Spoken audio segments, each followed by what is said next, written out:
Namaskar. Uh, Welcome to the third edition of Knowledge Trips. On behalf of IITTM Noida, I extend a very warm welcome to Mr. Suhail Hashmi and Thank all you the very dear much. participants, my senior colleagues at IITTM. Let me give a brief introduction about the expert for today, Mr. Suhail Hashmi. He's a very renowned writer, filmmaker, and a heritage walk expert. He has conceptualized, researched, scripted, and produced documentaries on pioneers of women's education, history of Shahjahanabad, unknown freedom fighters, struggles of rural women to become literate, and a four-part series on the history of Urdu for the Ministry of External Affairs, which was actually aired on Discovery Channel. He is deeply interested in heritage of Delhi. He conducts heritage walks in Delhi. He writes on the heritage, monuments, water bodies of Delhi. He has written columns for leading newspapers and magazines like TOI, Times of India, Navbharat Times, Hindustan Times, Outlook, Frontline, and many more on different subjects like language, culture, and literature. He is very popular amongst the research scholars and students for his mesmerizing heritage walks and enticing storytelling. Today's session is on Singing Stones, which discovers the evolution of medieval architecture of northern India. So I extend a very warm welcome to Suhail ji. Suhail ji, you can begin with your session. Thank you. Thank you very much, Dr. Charu. And I'm grateful to IITTM for giving me this opportunity to talk to your students and hopefully to many others who might have signed in about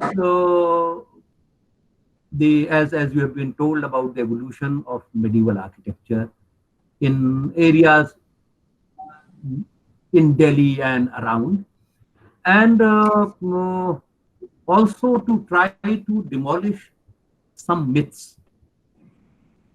And I'm beginning with this image especially. Most of you would be wondering, why do I have an upside image of the Taj? Actually, it is not an upside down image. If you look carefully, this is a reflection. This is a reflection of the Taj in this pond, which is placed in the middle of that platform where everybody goes to get their photographs taken. And I put this apparently upside down image to underscore just one thing. The way we look at our heritage, our point of view has been decided by somebody else.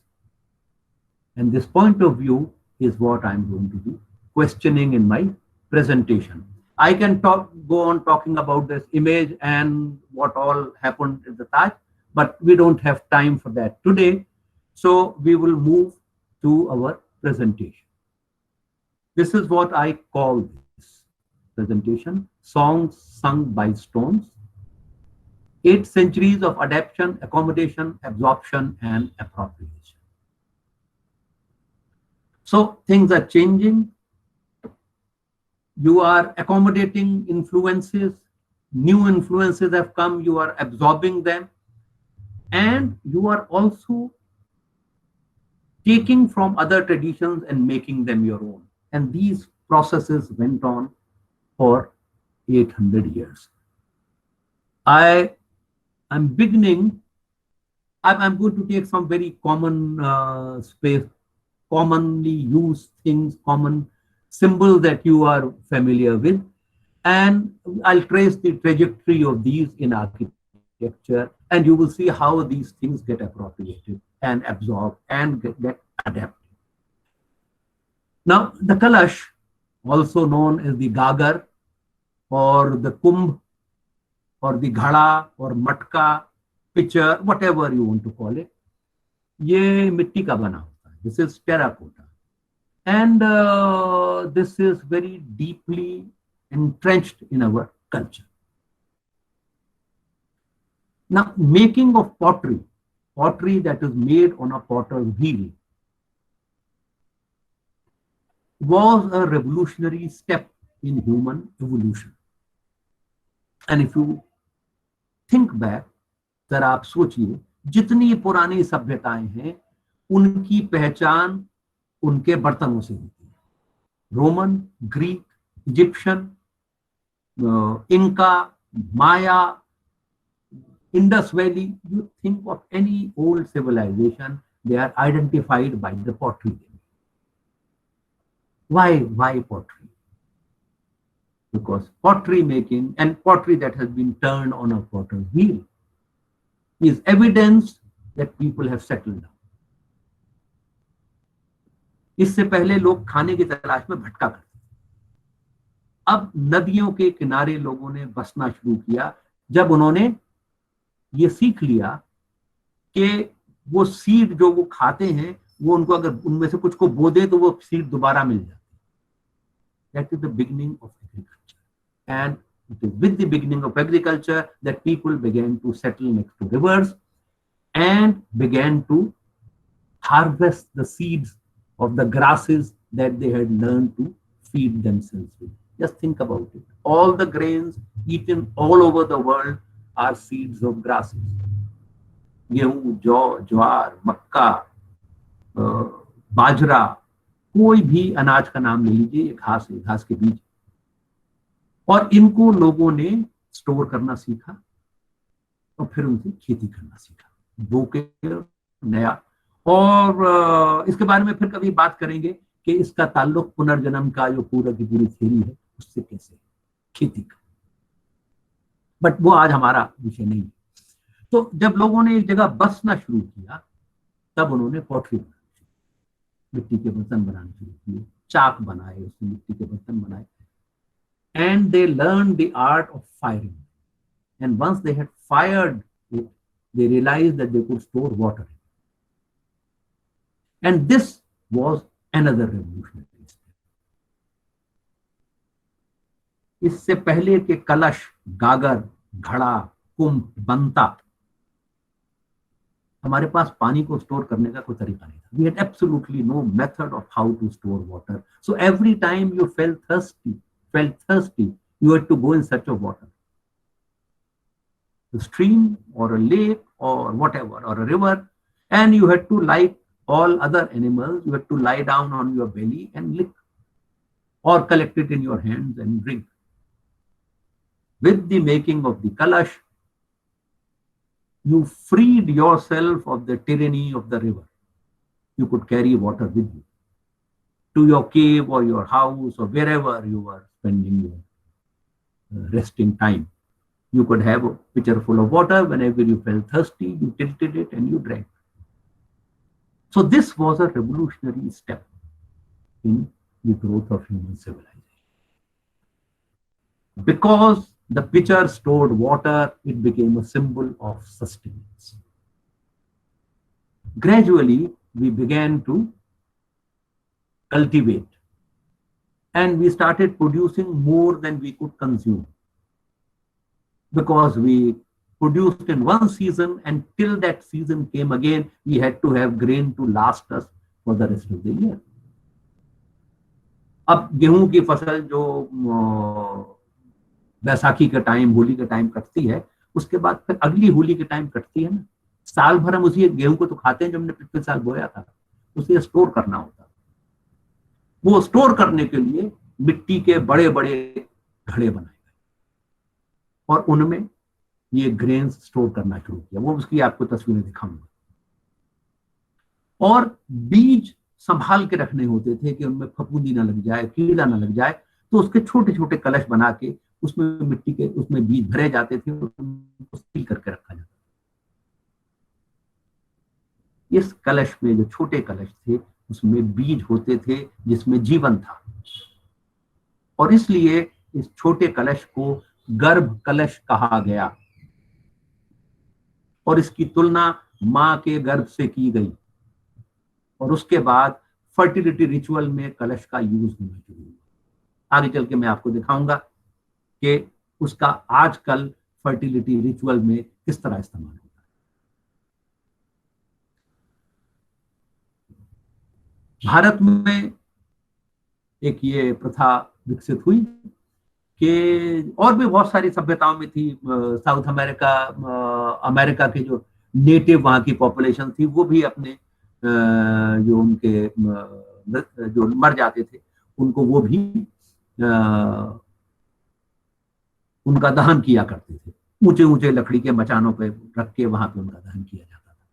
और वो एक अलग इलाका होता था जहाँ पे, जैसे शमशान में लोग जाना पसंद नहीं करते, जैसे लोग कब्रिस्तान में जाना पसंद नहीं करते, उस इलाके के बारे में भी होता था कि यहाँ भूत प्रेत आत्माएं रहती हैं, लेकिन वहीं पर अंतिम संस्कार किया जाता था। हिंदुस्तान में भी अंतिम संस्कार का तरीका दहन था। उसके बाद अस्थियां कलश में रखी जाती, फिर उस कलश को हम पानी तक लेके जाते थे, किसी रिवर तक, उत्तर भारत में गंगा या जमुना तक, और दक्षिण भारत में अलग अलग रिवर्स हैं, वहां पर लेके जाया करते। पेरियार में जाते थे, कावेरी में जाते थे, और अलग असम वगैरह में ब्रह्मपुत्र में जाते थे। तो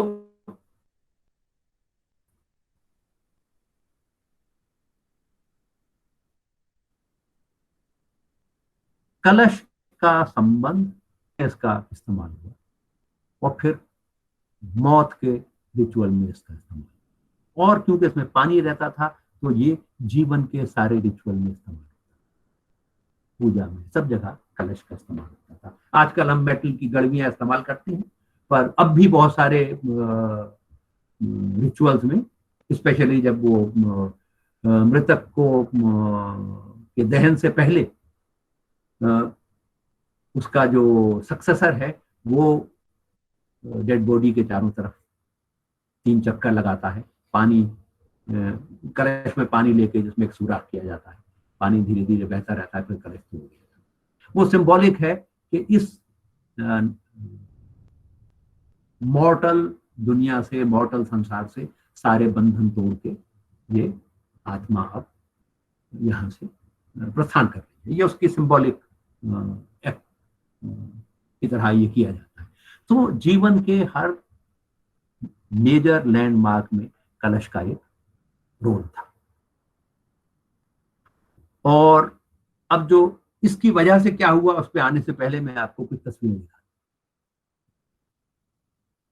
ये आप लोग कभी, अब ये जो पीढ़ी जिसमें आप लोग हैं, जिनसे मैं बात कर रहा हूं, आपने इसे बहुत कम ने देखा होगा, अनलेस आपका सीधा ताल्लुक गांव से। तो मीलों दूर से, कोसों दूर से औरतें और बच्चियां पानी भरने जाती हैं। आपकी तस्वीरें दिखा रहा हूं मैं, अगली भी कुछ तस्वीरें दिखाऊंगा आपको। कहीं मर्द पानी लाते हुए नहीं दिखाई देते, मर्द सिर्फ पानी का इस्तेमाल करते हैं, पानी भर के लाते नहीं। सारे कमर तोड़ मेहनत के काम औरतें करती हैं। और ये सिर्फ हमारी सभ्यता की विशेषता नहीं है, दुनिया भर में मर्दों ने औरतों के साथ यही किया है और आज भी कर रहे हैं। ये देखिए,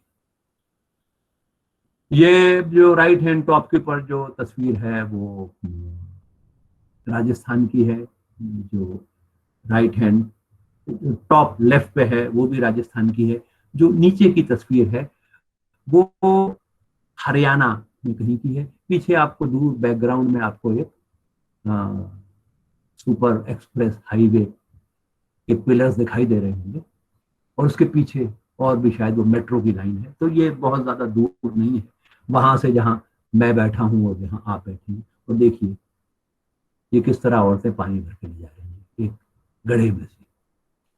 और ये राइट हैंड लेफ्ट पे जो नीचे कॉर्नर की जो इमेज है, वो पीछे आप देख रहे होंगे उर्दू में कुछ लिखा हुआ है। ये पाकिस्तान की तस्वीर है। पाकिस्तान का रेगिस्तानी इलाका, जो राजस्थान का ही जब पार्टीशन हुआ तो उसका उधर का जो इलाका है, सिंध और राजस्थान का।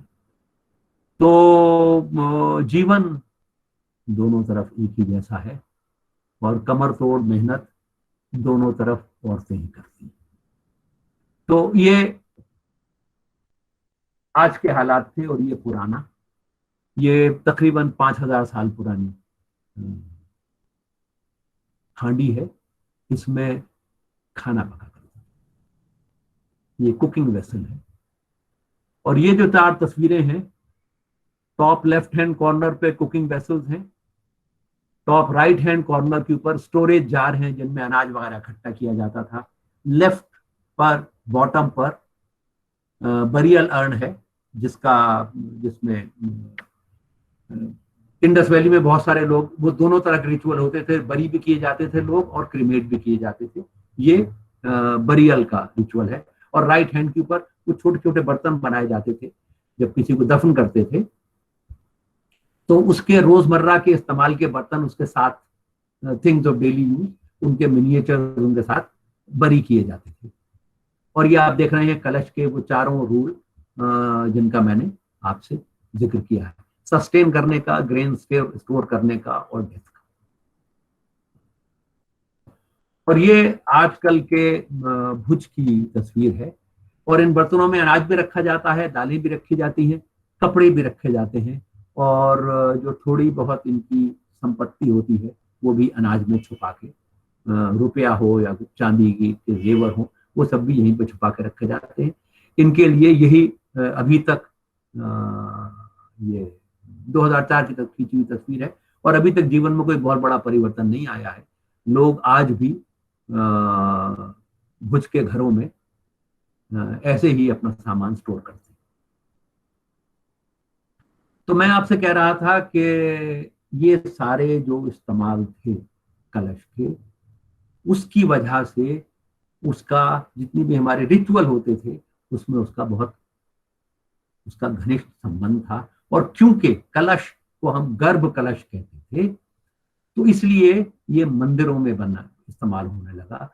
क्योंकि और हमारे शुरुआत के सारे मंदिर वो फर्टिलिटी गॉडेसेस के मंदिर हुआ करते थे।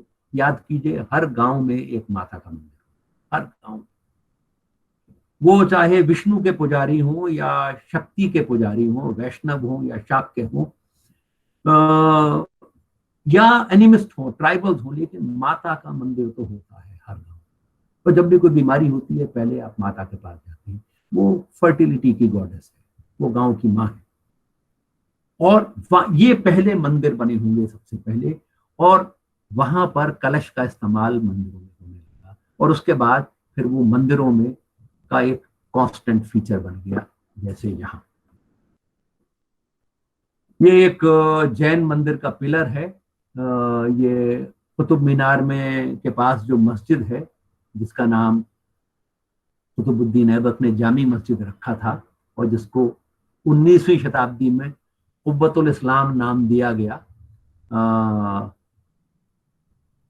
उसकी क्यों नाम दिया गया, उसकी एक अलग राजनीति है, उसके बारे में फिर कभी बात होगी। लेकिन इसमें जो मैं आपको दिखाना चाहता हूं वो भी कोई तकरीबन 2 दर्जन हिंदू व जैन मंदिरों को तोड़कर उसके मटेरियल से ये मस्जिद बनाई गई थी। मंदिर क्यों तोड़े जाते थे वो एक अलग राजनीति है, और सिर्फ मंदिर ही नहीं तोड़े जाते थे, और सिर्फ मुसलमान ही नहीं तोड़ते थे, ये दुनिया भर में होता था। और इसके ऊपर फिर कभी बात करने का मौका हमको मिलेगा, आज हमारे पास उसका वक्त नहीं है। लेकिन अगर आप मुझे मौका देंगे तो मैं जरूर इसके बारे में आपसे बात करूंगा। लेकिन अभी हम फिलहाल क्या देख रहे हैं, ये बीच में कलश है। कलश की बेस पे अगर आप देखें तो ये जो कलश की बेस है, इसके ऊपर कमल के पत्ते बने हुए, लोटस पेटल। और लोटस वो चीज है इसके बारे में हम इसके बाद बात। ये कलश है, और कलश के ऊपर एक ये कंगूरेदार गोला बना हुआ है, इसे अमलका कहते हैं। अमलका सूर्य का चिन्ह है, is a symbol of the sun, of the throne of gods, and of the lotus. तो ऊपर लोटस है, नीचे लोटस है, बीच में कलश है। और this depiction of the kalashes is unique to Jain temples. तो और आपको मैं आगे दिखाऊंगा कि कलश के कितने इस्तेमाल हुए हैं। ये 12वीं शताब्दी का है, ये कलश भी 12वीं शताब्दी। और इसको मैं अभी आपको मैं क्लोजअप दिखा रहा हूं। मैं इस इमेज को जब बड़ा करूंगा तो आपको कुछ और बहुत इंटरेस्टिंग चीजें दिखेंगी। इसमें आपको ऊपर ये जो शार्प चीजें दिख रही हैं, ये आम के पत्तों का सिंबॉलिक डिपिक्शन है। ये लोटस लीव्स हैं ऊपर और नीचे, और ये लोटस के पत्ते हैं, कमल के पत्ते, और ये कलश। अब अगली तस्वीर देख के चौंकिएगा मत। ये कलश यहां से, कुतुब मीनार के पास जो मस्जिद बनी है उसकी 4 डायरेक्शंस हैं। 3 डायरेक्शंस में तो वो मटेरियल है जो टेम्पल्स का मटेरियल रीयूज किया गया है। वो सारे टेम्पल कुतुबुद्दीन ऐबक ने तोड़वाए थे, या कुछ टूटे हुए थे, कुछ खड़े हुए थे, सबको तोड़वाया था। उसके बारे में हमारे पास बहुत ज्यादा डिटेल नहीं है।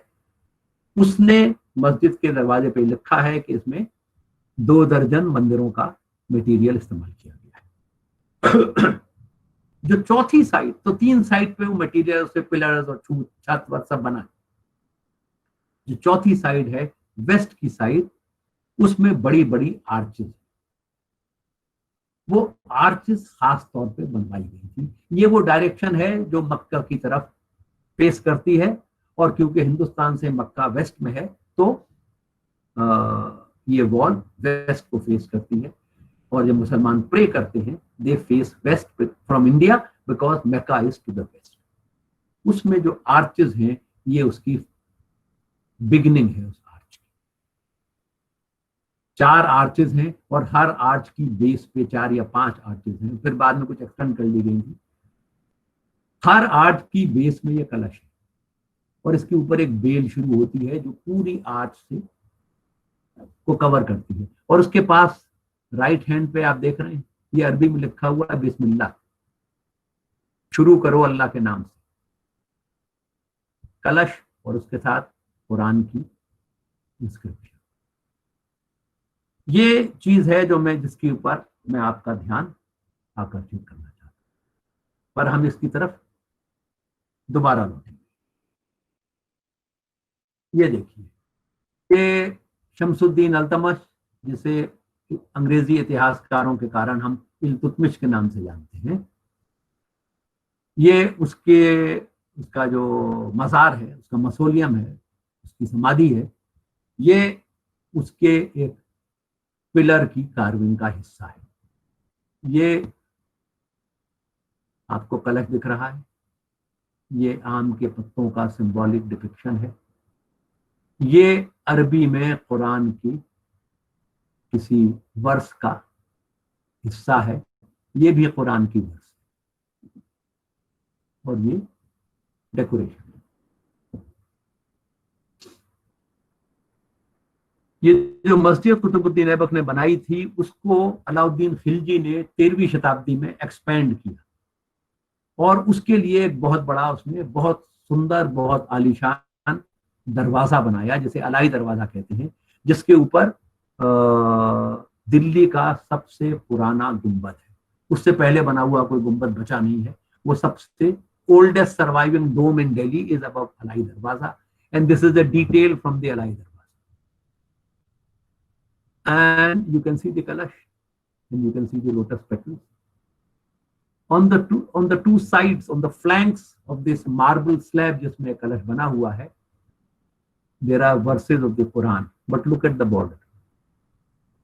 The border is covered totally and fully with lotus buds on either side. These are buds of lotus flower. ये लोटस हर जगह क्यों आ रहा है? ये उसी अलाई दरवाजे का कि 3 दरवाजे एक जैसा है, चौथे दरवाजे की शक्ल अलग है, जिसकी आर्च की शक्ल थोड़ी अलग है।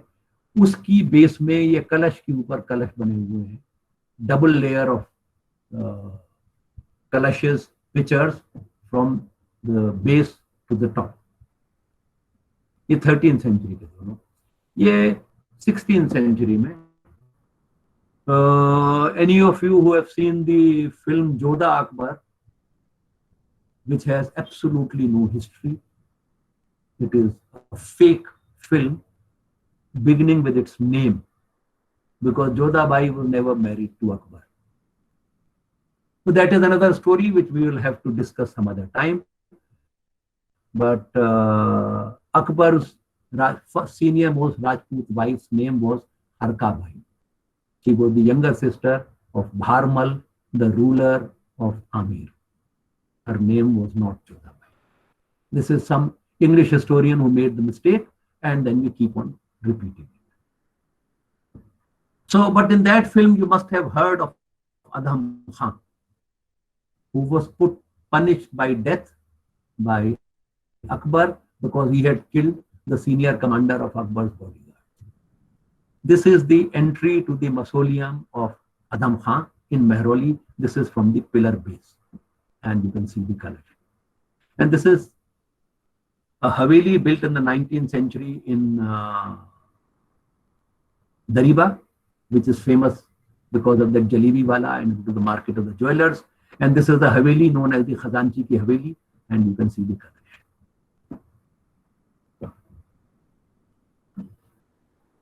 Now we come to the lotus.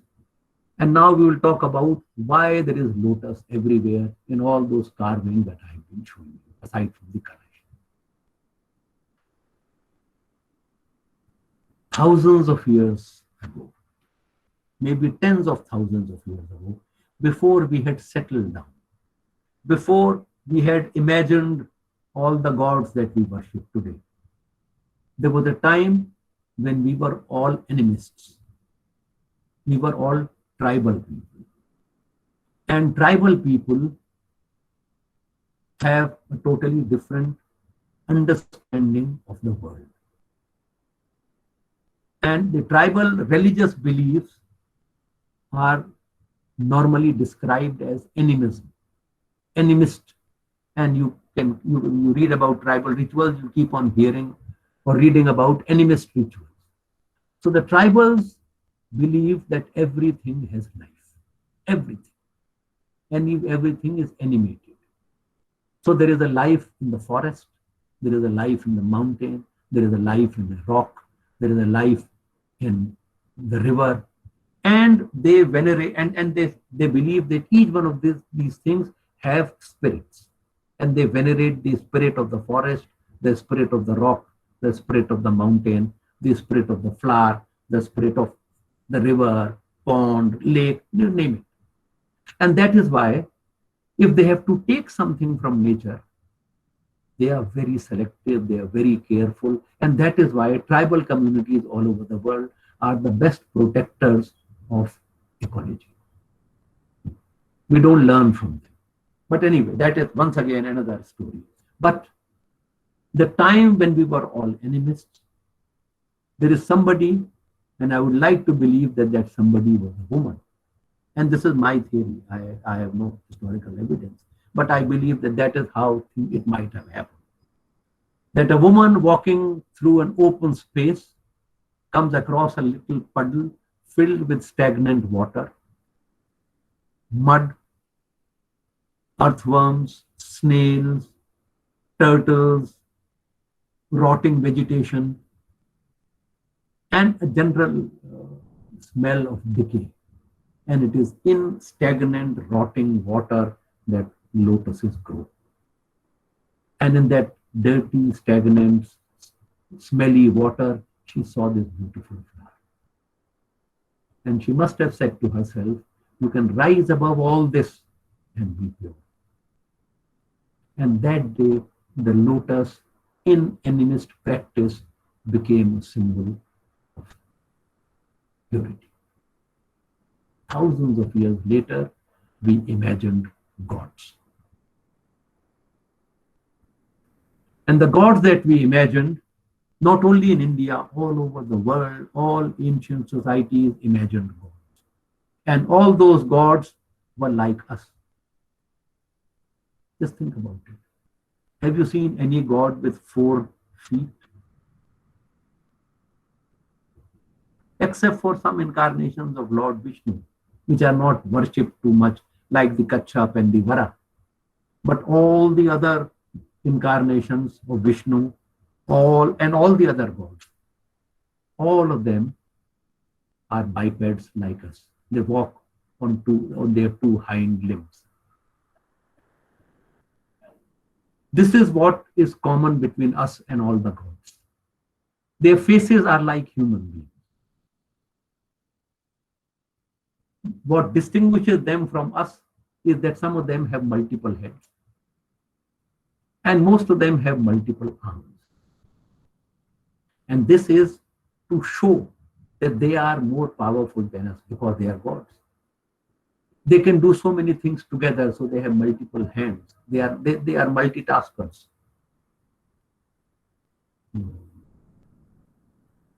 Whether it's Lord Shiva or it is Lord Vishnu, they are capable of doing so many things. Vishnu plays the flute and he has the shankh in his hand, which if he blows, the pralaya will come, and he has the Sudarshan Chakra with which he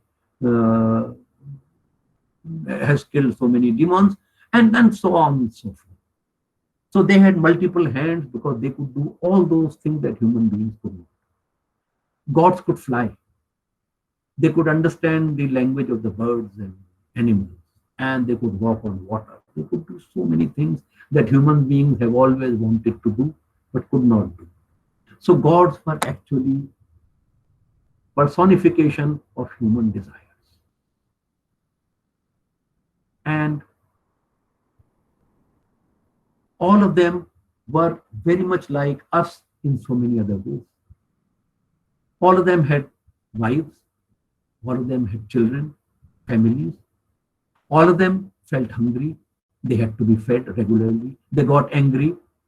So like you have to go and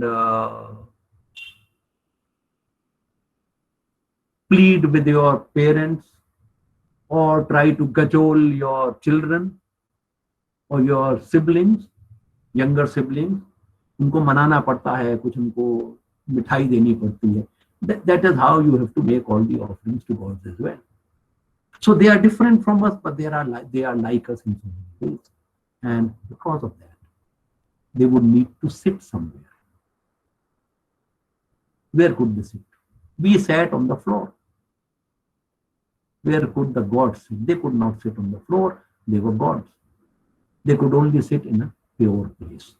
So all of them sat in the lotus. Brahma, Vishnu, Mahesh. All 3 in the lotus. Lakshmi, Saraswati in the lotus.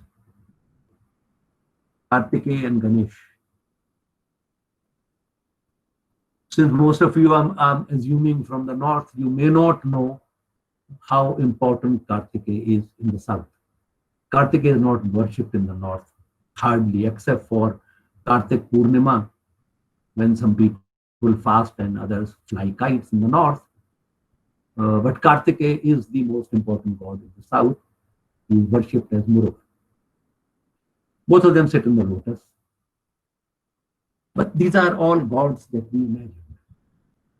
Then there were people who were actual historical figures. And they were great reformers. And later people began to worship them as gods. And because we began to worship them as gods, we placed them in the lotus. Lord Mahavir and Gautam Buddha. You can see both of them. They are also seated in the Padmasana, the lotus mudra, and they sit in the lotus. Now, Buddhism traveled from India via Ladakh. It went to China and then it went to Japan, and through some of the Buddhist rulers of the south, it traveled to the Far East and reached Malaya, Malaysia, all these places. When it reached Ladakh in Tibet, the Tibetan Buddhists imagined a feminine Buddha. They named her Tara. So there is a masculine Buddha, that is Siddharth, and there is a feminine Buddha called Tara, and Tara sits in the lotus. One of the two bodhisattvas, people who could not develop into Buddha, who were believed to have been born before Buddha, Padmapani and Vajrapani. Padmapani is also known as Avalokiteshvara, and he became a major deity in Tibetan Buddhism, and you see Avalokiteshvara. And 1, 2, 3, 4, 5, 6, 7, 8. This one has 16 hands. I have seen an image of Avalokiteshvara in a monastery in Ladakh with 100 hands. So, but both of them are seated in the lotus. And so now we come back with the lotus. On the image on the left hand side, the word that is partly broken is Al-Masjid, which means this mosque. And you see these flowers, these are lotus flowers. And these are all lotus birds, and these are lotus. Now when they are building the Qutub Minar and the arches, not the Qutub Minar, the mosque and the arches around it, and the Alai Darwaza, the design could have been made by a Turkish or an Afghan architect. And the text that had to be Arabic text that had to be carved on it would have been chosen, and it would have been written down on these huge blocks of stone. And the masons would have then have been asked to carve, because they would not know the script. This is Arabic script. The masons were all local people. They knew this is the holy script of these new arrivals. When the words had been written down on these huge blocks of stone, the architect or the calligrapher would have realized that there is so much empty space and it doesn't look very impressive. And then perhaps they asked the masons to decorate this, to fill it up with some beautiful designs. And the mason thought, sat down and thought, this is the holy script of these people. How do you decorate holy script? What can you decorate it with? And he had to choose the lotus, because there was nothing that was purer than the lotus. And this is what I talk about in the beginning, the title of absorption, adaptation. See what is going on. There is no conspiracy. The Masons are Indian. They have their own symbols that they venerate. And there are these Afghans or Turks or Central Asians. They came from all parts of Central Asia and South Asia. And they follow a different religion, and they are building their places of worship.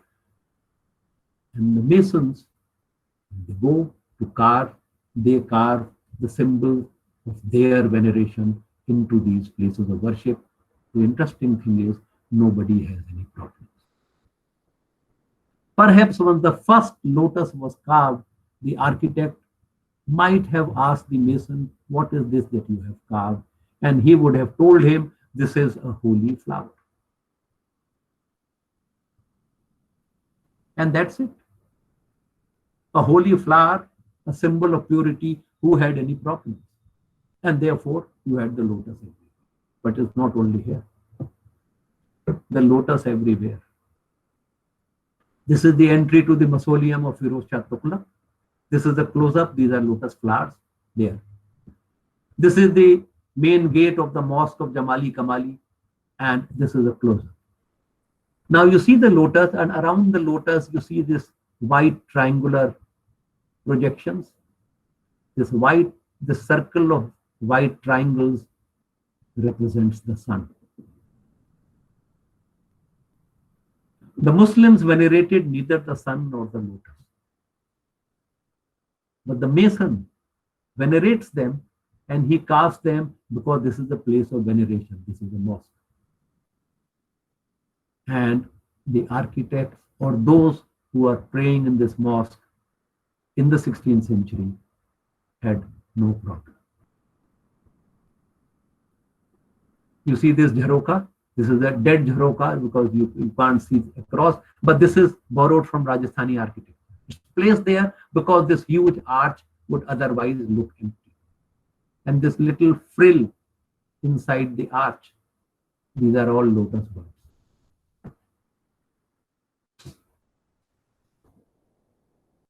The dome first arrived in India in 1287. It was first built on the mausoleum. The first dome in Delhi, at least, was built on the mausoleum of Ghiyasuddin Balban, who died in 1287, which is the end of the 13th century.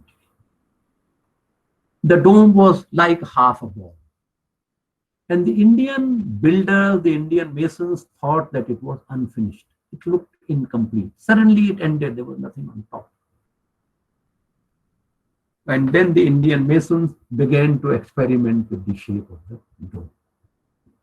This is one of the, this is a 14th century dome, 14th, 15th century.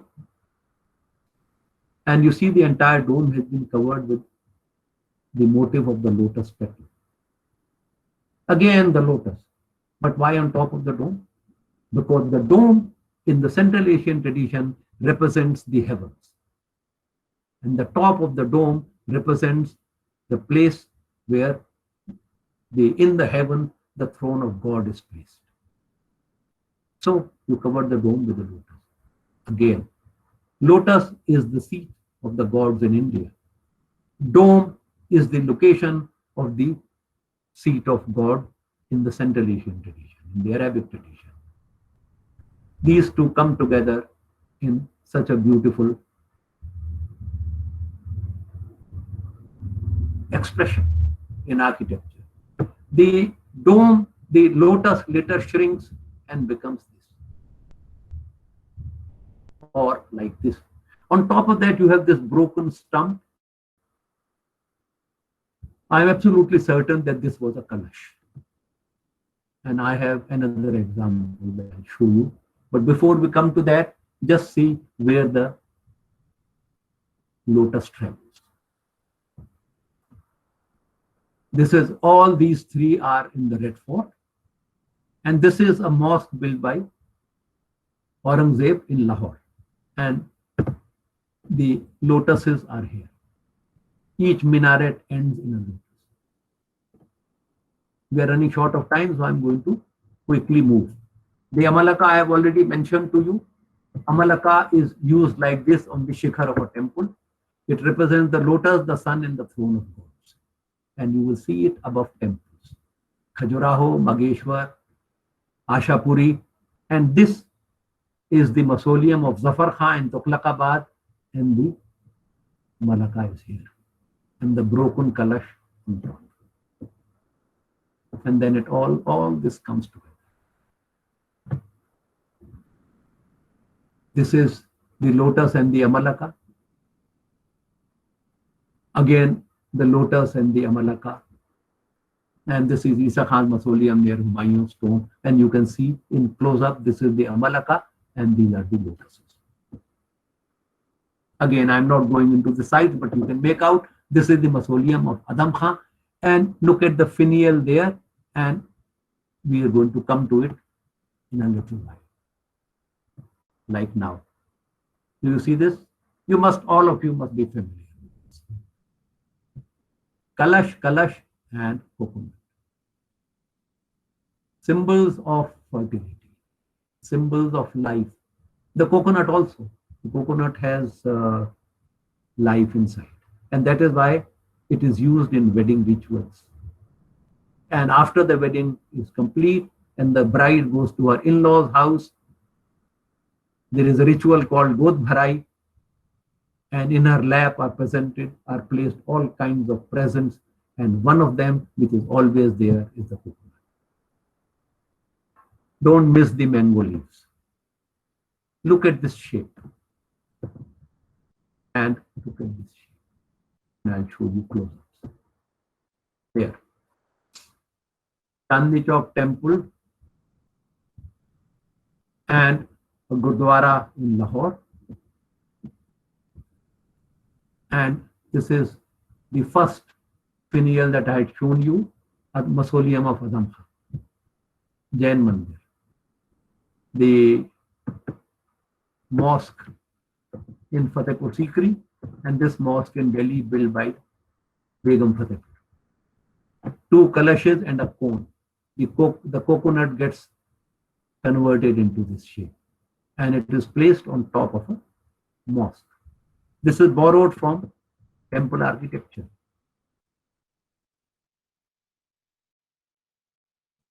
On the Mausoleum of Nizamuddin Auliya. This is where it was perhaps for the first time used, on the Mausoleum of Humayun. This is the old one. This broke in a storm, and then this is the new one, the exact copy that has been refitted. This is the Jama Masjid, and these are two other mosques, one built by Aurangzeb in the Red Fort, the other near Kashmiri Gate, built by the wife of a commander of Aurangzeb. The same finial on all. I don't have to explain the swastik to you, except that the swastik is not necessarily an Indian invention.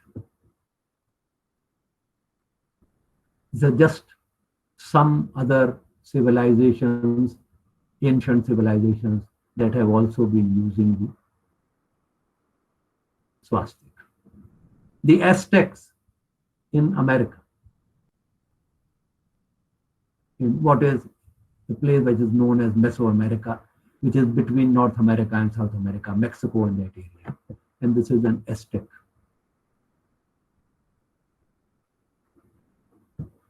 And this is Celtic in North Europe.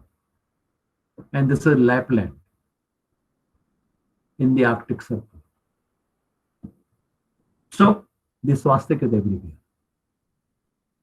And Uzbekistan,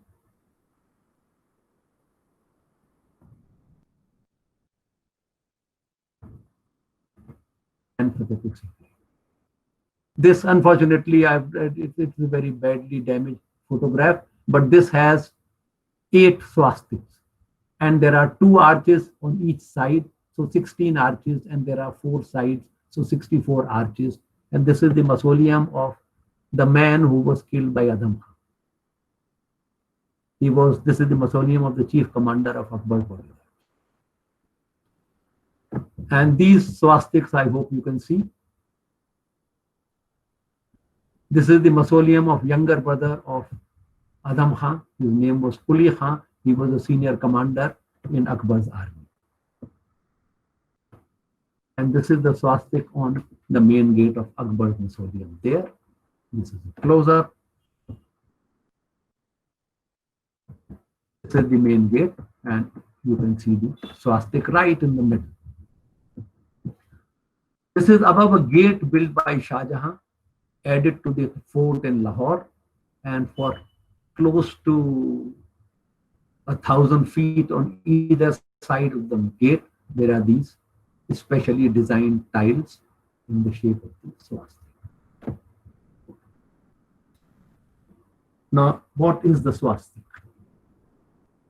These are all the names for it. Saptarishi, Vinatun Nash, Wagon, Plow, Ursa Major, Big Dipper, Big Bear, whatever.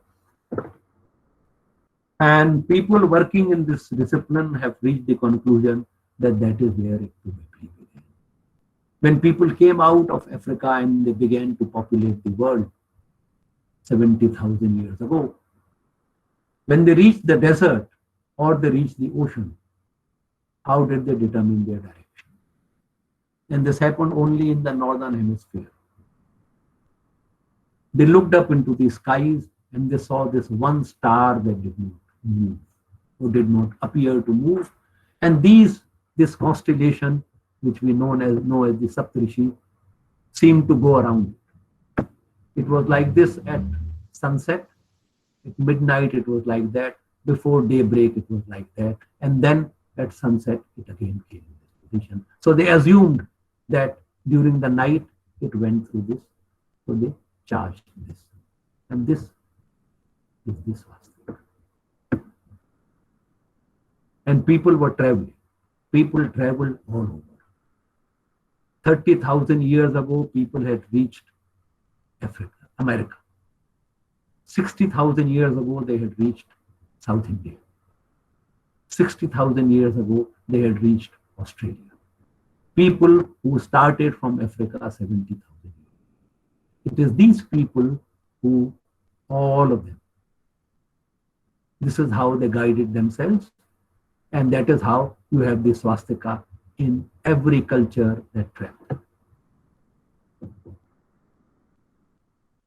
And then you have the Star of David. They call it the Star of David. They say it is connected to the myth of David. And in India, we call it the Shakti Chakra. This triangle represents Shakti. This represents Shiva, and they are placed inside a circle. And this is a symbol in India of universe and harmony. This symbol is here. 2 triangles inside a circle. There are 6 of them in the gate built by Alauddin. This is a close-up of that. I don't know whether you can clearly make that out. I hope you can. This is a triangle, another triangle, and the circle. Now, is this the Star of David? Or is this the Shakti Chakra? Was this put there by the architect? But we see all the other decorations have been put here by the local masons because there are lotuses everywhere. And there are 6-cornered stars everywhere. And this is the mausoleum of Adam Khan. And you have a new thing happening. 6-cornered star and the lotus inside. Was the 6-cornered star brought in by the Muslim architect and the Indian mason put in the lotus? Or were both put in there by the Indian mason because the huge arch, the side, the spandrels of the arch looked empty? They are again everywhere. The lotus and the 6-cornered star. Mausoleum of Humayun. 1, 2, 3, 4, 5, 6, 7, 8, 9, 10, 11, 12, 13, 14. On each face, 14 into 4.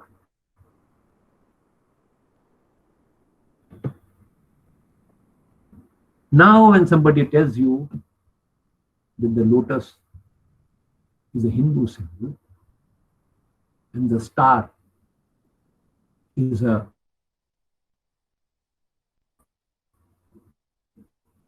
Muslim,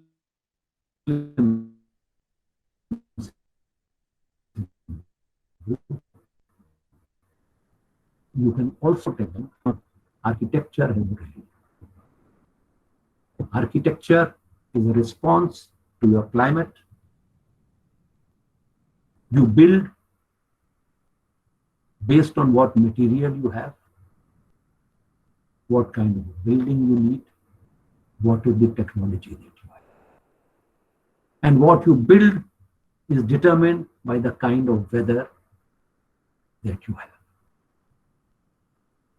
The dome evolved in areas which do not have heavy rainfall because the dome requires a flat ceiling. Areas of heavy rainfall or heavy snowfall did not have domes. That is another issue, like so many other that I have raised with you, that we will discuss. I have come to the end of my presentation. There is another section on the arch, which is a fascinating section, but I'll leave it here right now. And if we have time later, maybe I'll come back to it. So thank you very much. And if there are any questions, we will take them.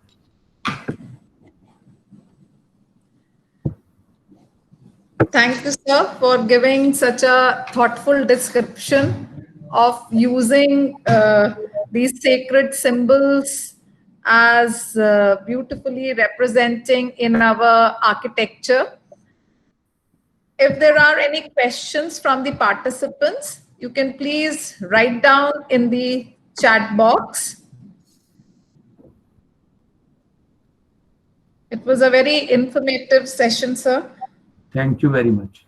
And participants are, I'm not, just a minute, just let me check any question.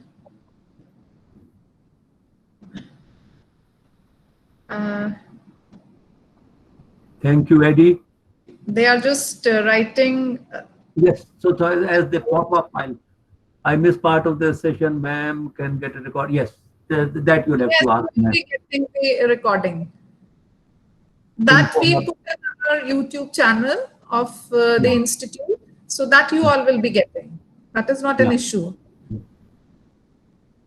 So I think so they have understood your presentation, and because it has been so well given by you, narrated by you, that I'm not finding any question as such. Yes, There is Aishwarya Pillai has a question. yes, Aishwarya, please ask in the chat box, please.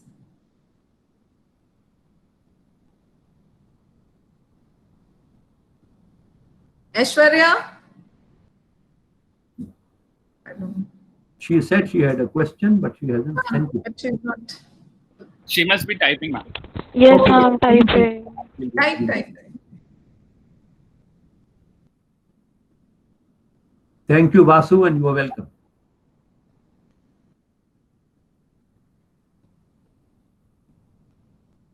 This was a different perspective that they got from this session. So all these things that I have touched upon, but didn't have the time to take them up. Whenever you are interested or you have an empty slot available and you would want me to come in, I can come in and talk about these things as well. She's asking, many historians have written the theory of Indo-Islamic architecture. No, I am absolutely dead set against the idea of Islamic architecture. I don't think there is anything called Islamic architecture. This is a long issue, but I'll just give you one example. If there was something called Islamic architecture, the one place where you will find it all over the world will be the mosque. No? Because the mosque is the basis of Islamic ritual. Now, unfortunately, conditions are not suitable right now to travel to Kashmir. But whenever you have time, go and move around Kashmir. Kashmir has, the valley has more than 90% Muslims. One of the biggest concentrations of Muslims in this country. And there are hundreds, not actually hundreds, thousands of mosques. Except for the mosque built in the last 40, 50 years, you will not see any mosque that has a dome. You will remember while talking about Humayun's tomb, I said a dome requires a flat roof. And flat roofs happen in areas of low precipitation. Kashmir has a heavy snowfall. You build a dome, how can you build a dome on a sloping roof? So mosques in Kashmir have no domes. Mosques in China have no domes. Mosques in Thailand and Malaysia have no domes. Except for some that were built by British architects who tried to introduce what they called Indo-Saracenic or Indo-Islamic architecture, and they took it there to Malaya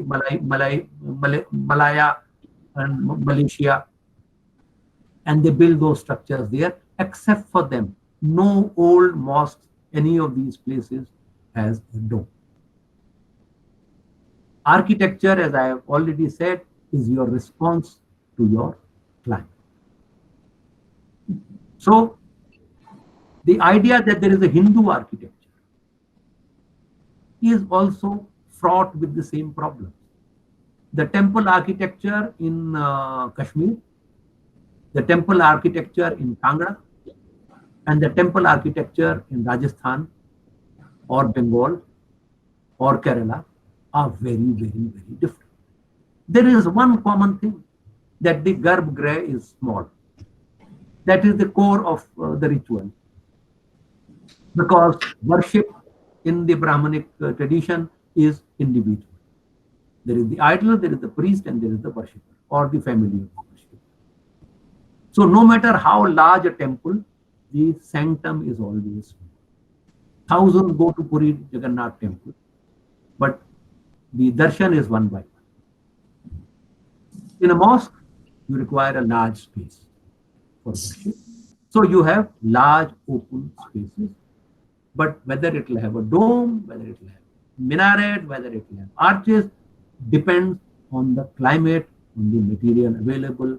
It is there is no laid down rule that all mosques have to look like this. So where is the question of Islamic architecture?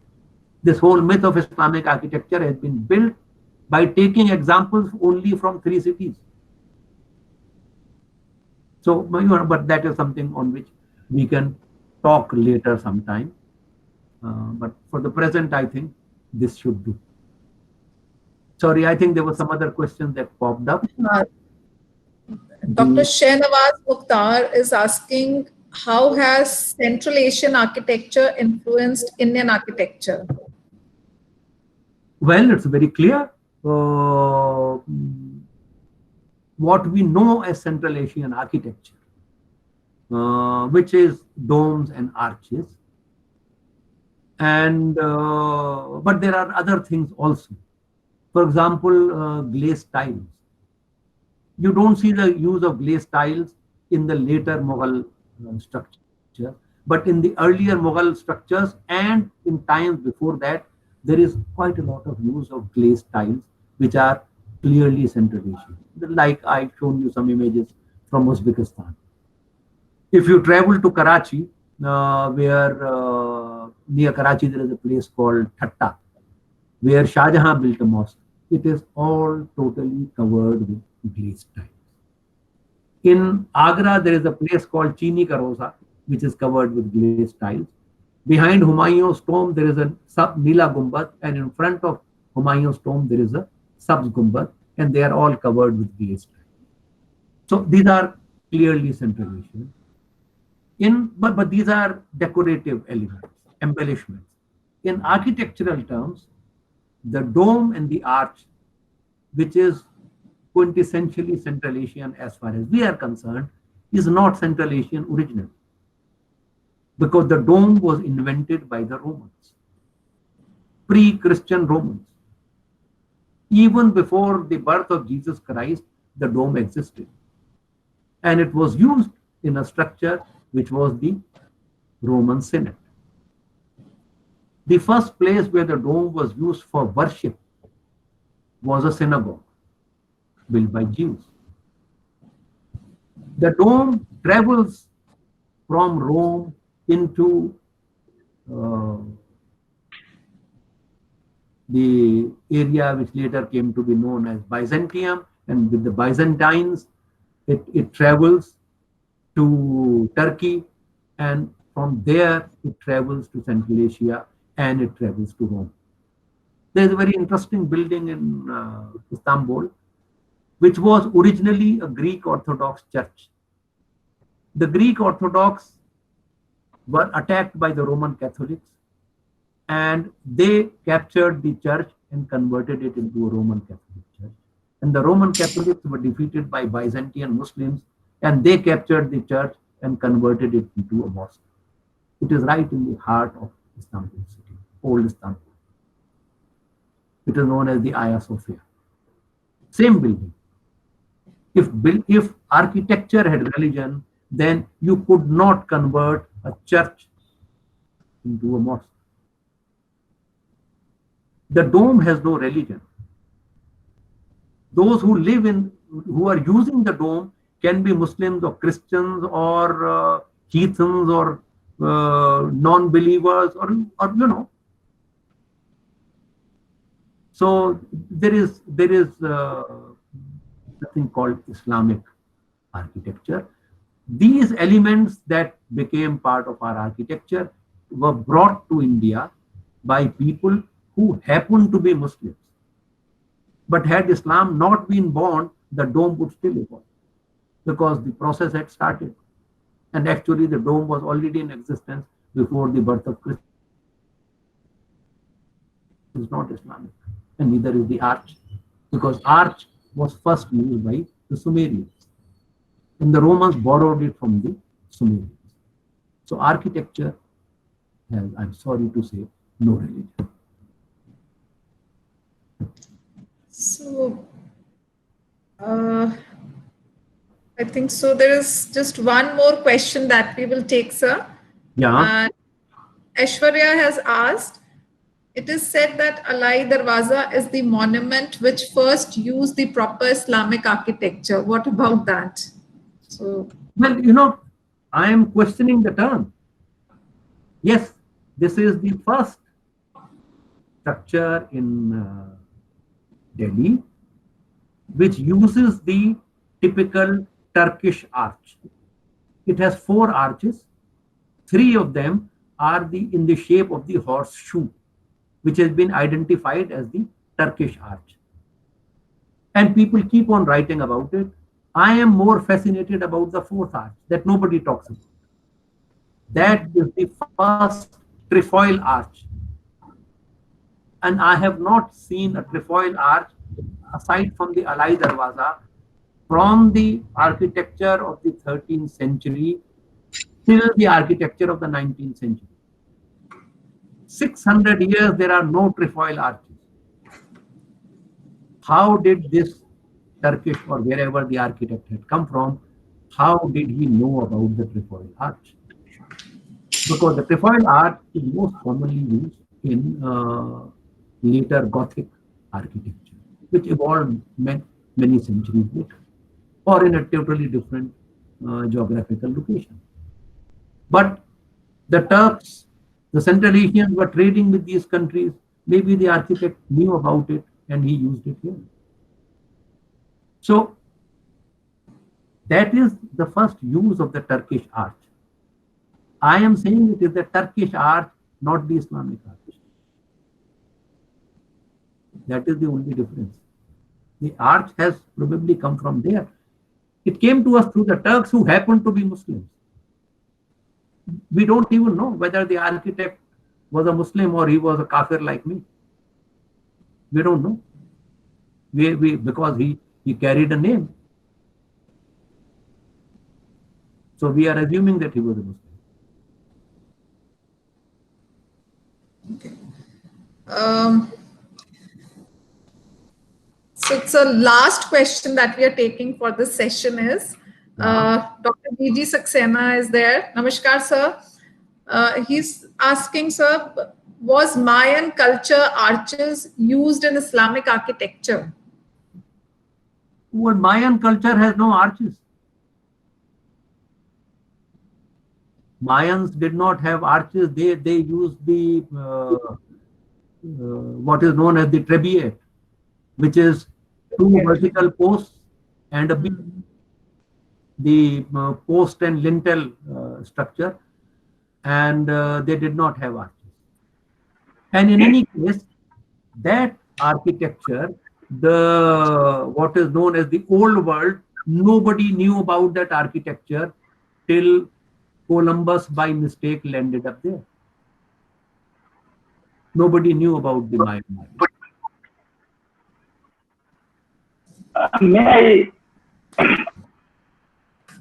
May I seek one clarification? Ji? Mr. Ashmi, this is Dr. G.G. Saxena. I was MD Delhi Tourism, and during that period, in Garden of Five Senses, Mexican ambassador requested us for a Mayan culture arches to be built. And so, on the directions of our Sri Lankan CM, we constructed Mayan culture arch in Garden of Five Senses based on that story thing. So I think this existed. No, are you talking of a corbel arch, or are you talking of an arch with a keystone? Arch. No. This, There are two kinds of arches. There is one arch which we used in India, which is known as a corbel arch. You have two posts, and then on each post you place two stone slabs, which hang out from the side of the.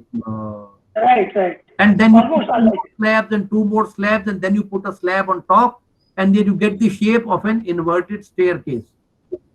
That is an arch shape that I have not seen, but you might find in Mayan structures, Mayan and Inca structures. But the true arch was not known to, as far as I know. I could be wrong, but as far as I know, the true arch was not known to the ancient American civilizations, as it was not known to India before the 13th century. No, it was new for India. There's no doubt.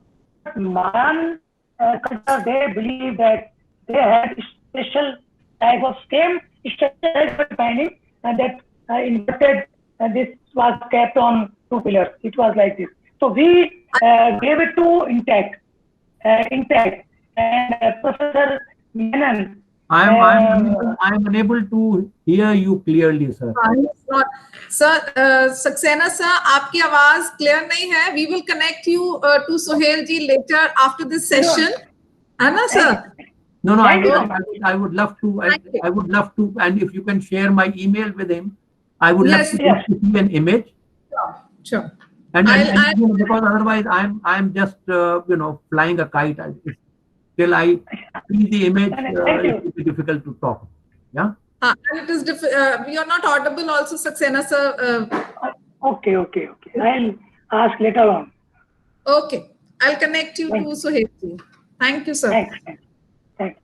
So Sohail ji, thank you so much for such a informative session. So I extend thanks from IITTM on behalf of the Nodal Officer IITTM Noida, Dr. Pavan Gupta, and our Director, Sir of IITTM. So thank you so much for this informative session. Thank you. Thank you all the participants. Thank you for giving me the opportunity. Thank you. Namaskar, sir. Thanks. So we can end the session now. Thank you.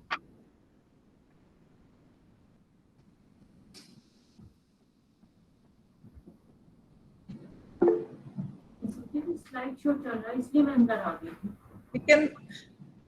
There are some people who shared this, and their name popped up and disappeared. They wanted my email. They wanted my email. So I'll share it with them, sir. Yeah, but you can share it with them. Thank you very much. Thank you, Dr. Charu. Thank you.